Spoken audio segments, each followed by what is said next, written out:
बिस्मिल्लाहिर्रहमानिर्रहीम। अस्सलाम वालेकुम नाज़रीन, मैं हूं डॉक्टर आमिर मसूर। आप देख रहे हैं मेरा यूट्यूब चैनल और फेसबुक पेज। नाज़रीन, एहसास दिल की गहराइयों से आज हम बात करेंगे एक ऐसे मौजू पर जो ना सिर्फ दिल दहला देने वाला है बल्कि हमारे ज़मीर को झंझोड़ने वाला भी। कंबोडिया, थाईलैंड और वियतनाम जैसी जो हमसाया रियासतों में पाकिस्तानी शहरियों पर होने वाले मज़ालिम, इंसानी आर्गन की फ़रोख्त का इंकशाफ, यरगमाल बनाना, करंट लगाना और भत्ता वसूल करने की आम शिकायत, ये कोई अफसाना नहीं बल्कि हकीकत है जो हमारे भाइयों और बहनों की ज़िंदगियों को तबाह कर रही है। क्या आप जानते हैं कि गुज़िश्ता एक साल में 21,000 से ज़ायद पाकिस्तानियों को कंबोडिया जो पहुँचे, जिनमें से हज़ारों धोखे का शिकार हुए। आइए इस जुल्म की दास्तान को खोलते हैं हक़ाइक़ और आदाद शुमार के साथ, ताकि हम सब मिलकर इसे रोक सकें। ये बात सिर्फ सुनने की नहीं बल्कि अमल करने की है। सबसे पहले कंबोडिया की तरफ मुतवज्जे होते हैं, जो जनूब मशरकी एशिया का एक ऐसा मुल्क है जहां इंसानी तिजारत का सियाह बाजार परवान चढ़ रहा है। अक़वाम मुत्तहिदा की रिपोर्ट्स और इंसानी जो हकूक़ की तंजीमें हैं, उनके मुताबिक कंबोडिया जो है इंसानी तिजारत के लिए ज़रिया मुंतकिली और मंजिल का मरकज़ है। 2023 में ऑर्गेनाइज्ड क्राइम इंडेक्स ने कंबोडिया को इंसानी तिजारत में 8.5 पर 10 का स्कोर दिया, जो कि वबई अमराज के बाद एक तेज़ी से इजाफा दिखाता है। ख़ास तौर पर ऑनलाइन जो स्कैम होते हैं वो उनके मराकज़ और जो उनका सैनोकेट जैसे शहरों में कैम है, हज़ारों लोगों को ग़ुलामी की जंजीरों में जकड़े हुए हैं। इन मराकज़ में लोगों को जाली नौकरियों का लालच देकर लाया जाता है, पासपोर्ट छीन लिए जाते हैं और फिर ज़बरदस्ती ऑनलाइन फ्रॉड करने पर मजबूर किया जाता है।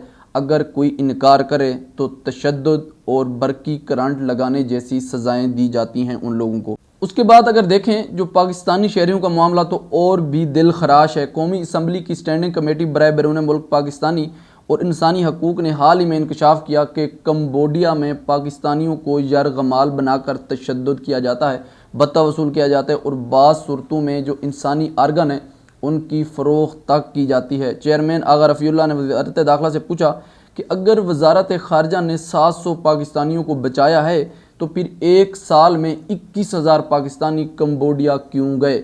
इनमें से कई नए पासपोर्ट जो है टूरिज़म के बहाने गए। हालांकि कंबोडिया में पाकिस्तानियों के लिए कोई ख़ास जो सियाती कशिश नहीं है। मीडिया रिपोर्ट्स बताती हैं कि ये लोग जाली जो एजेंटों हैं उनके हाथों धोखा खाकर वहाँ पहुँचते हैं जहाँ उन्हें तशद्दुद का निशाना बनाया जाता है। एक रिपोर्ट के मुताबिक इन मराकज़ में हज़ारों गैर मुल्की बाशमूल पाकिस्तानी कैद हैं, जहाँ रोज़ाना की बुनियाद पर तशद्दुद और उनका जो इस्तेसाल है वो किया जाता है। इंसानी अज़ा की फ़रोख्त का अलमनाक पहलू तो और भी खौफनाक है। अगरचे कंबोडिया की हुकूमत ने 2022 में इस तरह की जो इल्ज़ामात हैं उसको मुस्तरद किया था, मगर हालिया इंकशाफात और इंडोनेशिया की पुलिस की कार्रवाई से पता चलता है कि कंबोडिया में अज़ा की तिजारत का नेटवर्क फ़आल है। 2023 में इंडोनेशिया की पुलिस ने 12 अफराद को गिरफ़्तार किया, जिन्होंने 122 इंडोनेशियंस को कंबोडिया भेजकर उनके गुर्दे बेचने पर मजबूर किया। हर मुतासरा को $9,000 का वादा किया गया, मगर असल में वो गरीब मजदूर और असातिज़ा थे जो वबई अमराज की वजह से बेरोज़गार हो गए थे। वर्ल्ड हेल्थ ऑर्गेनाइजेशन के मुताबिक दुनिया भर में 5% ट्रांसप्लांट्स जो हैं वो गैर कानूनी हैं, इल्लीगल हैं, और जो गुर्दा है सबसे ज़्यादा तिजारत शुदा आर्गन है। पाकिस्तानी शहरियों के बारे में कौमी असम्बली की कमेटी ने वाज़े किया है कि बाज़ मुतासरीन को जो अज़ा निकालने की महारत रखने वाले जो मुजरिम हैं उनके हाथों बेचा जाता है। ये कोई अफवाह नहीं है बल्कि पार्लियामेंट की सतह पर उठाया गया मसला है, जो वज़ारत ख़ारजा और अंदरूनी महकमों की नाकामी को ज़ाहिर करता है। अब बात करते हैं थाईलैंड और वियतनाम की, जो कंबोडिया की हमसाया रियासतें हैं और इंसानी तिजारत का एक बड़ा मरकज़ हैं। थाईलैंड को इंसानी तिजारत में सबसे बड़ा ज़रिया करार दिया जाता है, जहां बर्मा, कंबोडिया, लाओस और वियतनाम से हज़ारों लोग जो ले आए जाते हैं। US डिपार्टमेंट ऑफ स्टेट की 2024 ट्रैफिकिंग इन पर्सन रिपोर्ट के मुताबिक थाईलैंड में 1,50,00,000 से 2 मिलियन जो कंबोडिया हैं वो मज़दूर हैं, वो काम करते हैं, जिनमें से 30 से 40% गैर दस्तावेज़ात जिनकी दस्तावेज़ात हैं वो जाली हैं, जो इस्तेसाल का शिकार होने का ज़्यादा ख़तरा रखते हैं। पाकिस्तानियों के मामले में हालिया वाक़यात से पता चलता है कि 6 पाकिस्तानी नौजवानों को थाईलैंड से जो म्यांमार लेकर तशद्दुद किया गया और ज़बरदस्ती मजदूरी पर मजबूर किया गया। ख़ानदानों ने पाकिस्तानी हुकूमत, वज़ारत ख़ारजा और सफारती जो चैनल्स हैं उनसे मदद मांगी, मगर अब तक कोई ठोस कार्रवाई नहीं हुई और ना उनकी अभी तक कोई बात सुनी गई है।